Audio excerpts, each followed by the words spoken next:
Sir, mister Surya அப்படின்னு ஒருத்தவங்க கேட்குறாங்க சார். என்னோட ஹஸ்பண்டுக்கு மாஸ்டர்பேஷன் ஹேபிட்டே இல்ல சார். இப்போ வந்து ஸ்பெர்ம் வருவதில, வெளிய வருவதில எஜாகுலேஷன்ல சிக்கல் இருக்குன்றாங்க. விந்து வர்றதுல சிக்கல் இருக்கு சிக்கல் இருக்கு அவருக்கு. அப்படின்றாங்க.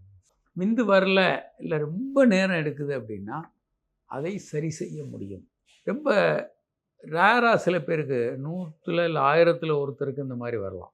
விந்து வர்றது பெரும்பாலும் 70% ஆண்கள் சீக்கிரமாக விந்து வெளியேற்றுறவங்களா இருக்காங்க.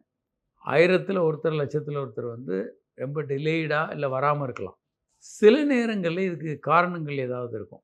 ப்ராஸ்டேட் ஆப்ரேஷன் பண்ணுறாங்க, சில மருந்துகள் ப்ராஸ்டேட் வீக்கத்துக்கு சாப்பிடக்கூடிய மருந்துகள், வேறு சில மருந்துகள், மனநலத்திற்கு சாப்பிடக்கூடிய மருந்துகள், காக்கா வலிப்புக்கு சாப்பிடக்கூடிய மருந்துகள், பல மருந்துகள் இப்படி உண்டு பண்ணலாம். அப்படி எதுவும் மருந்து எடுத்தால் அதுக்கு என்ன ஆல்டர்னேட்டிவ் பண்ணலான்னு சிந்தித்து அதுக்கு மாற்று பண்ணலாம்.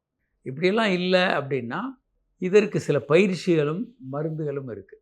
இந்த பயிற்சிகளையும் மருந்துகளையும் நீங்கள் மருத்துவர் அணுகி எடுத்துக்கிட்டிங்கன்னா விந்து இயல்பாக வர பண்ணிடலாம். ஸோ நீங்கள் ஒரு பாலியல் மருத்துவரை பாருங்கள், இது என்ன காரணம்னு கண்டறிந்து இதை முழுமையாக சரி பண்ணிக்கிடுவாங்க. உங்களுக்கு முற்றிலுமாக சரியாயிடும், கவலைப்பட வேண்டாம். சார், லூசர் அப்படின்ற ஒரு மெயில் ஐடியிலேருந்து வந்திருக்கு சார். டாக்டர் ஹார்ன்ஸ் போட்டால் குழந்தை பிறக்காமல் போயிடுமான்னு கேட்குறாங்க சார். இந்த ஹார்ன்ஸ் போன்ற மருந்துகள் வந்து புகையிலை தான். அதில் புகையிலையும் கொஞ்சம் சேர்த்துருக்கு. புகையிலைனால், சிகரெட்டு புகையிலைனால் வரக்கூடிய பாதிப்புகள், இரத்த குழாயில் கொஞ்சம் சுருக்கம், அது ஒரு ஆண்மை குறைவுக்கு ஒரு காரணமாக இருக்கலாம். கொஞ்சம் விந்தணுக்கள் உற்பத்தியிலையும் கொஞ்சம் பிரச்சனையை ஏற்படுத்தலாம். மற்றபடி குழந்தையே சிகரெட்டு பிடிக்கிறவங்களுக்கெல்லாம் குழந்தை பிறக்கிறது இல்லையா என்ன? பிறக்கும். பட் இந்த மாதிரியான புகையிலை எந்த வடிவத்திலையும் பயன்படுத்தாமல் இருக்கிறது நல்லது. ஏன்னா வயிற்றில் உங்களுக்கு புற்றுநோய் வரலாம், தொண்டையில் புற்றுநோய் வரலாம், பல்வேறு சிக்கல்கள் இருக்குது.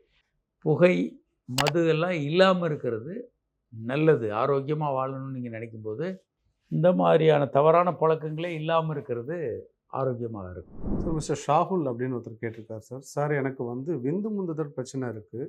விந்து வந்து நீர்த்து போய் வெளியே வரா மாதிரி இருக்குன்னு சொல்கிறாங்க சார்.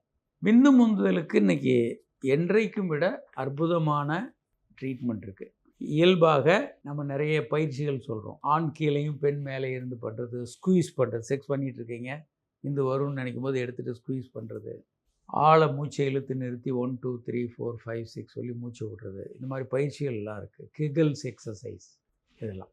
அடுத்து நல்ல மாத்திரை மருந்துகள் இருக்குது, அற்புதமான மருந்துகள் இருக்குது. இந்த மருந்துகள் வந்து நீண்ட நேரத்தை கொடுக்கும். இப்போ நவீனமாக கடைசியாக பினைல் நர்வ் ஸ்டிமுலேஷன் என்ற கருவி வந்திருக்கு. இது ஆணுறுப்பில் ஃபிக்ஸ் பண்ணி நரம்புகளை பலப்படுத்திட்டோன்னா விந்து வர்றது நிலைப்படுத்த முடியும். ஸோ இந்த மூன்றையும் சேர்ந்து நீங்கள் பண்ணலாம். பயிற்சிகள், மருந்து, பினைல் நர்வ் ஸ்டிமுலேஷன் இதெல்லாம் சேர்த்து பண்ணும்போது நீண்ட நேரம் கிடைக்கும். முன் எப்போதையும் விட இப்போது அற்புதமான மருந்துகள் இருக்குது. நீங்கள் பாலியல் மருத்துவர் அணுகுங்க, உடனடியாக டெஸ்ட்டுகள்லாம் பண்ணிக்கிட்டு இந்த சிகிச்சைகள் எடுத்துக்கோங்க, நீண்ட நேரம் செக்ஸ் பண்ண முடியும்.